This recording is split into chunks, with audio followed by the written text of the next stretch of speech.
আমি তাপসী সরকার।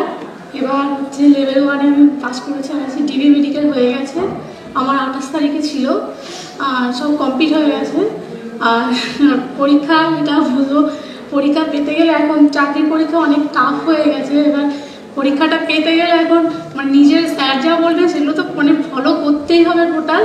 তাছাড়া স্যার যেগুলো বললে নোটস দেবে সেগুলো টোটাল দিনের দিন কমপ্লিট করে নিতে হবে, সব নাহলে পিছিয়ে পড়ে যাবে।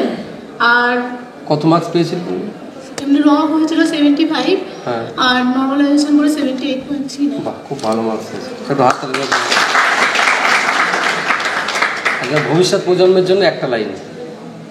সবাইকে বলবো ভালো করে যে চাকরি করতে যায় মোটামুটি তাকে মানে যদি লেগে থাকে রীতিমতো কন্টিনিউ পড়াশোনা করে তাহলে সে পেয়ে যাবে। আচ্ছা আচ্ছা, ঠিক আছে, বসো। পরবর্তীতে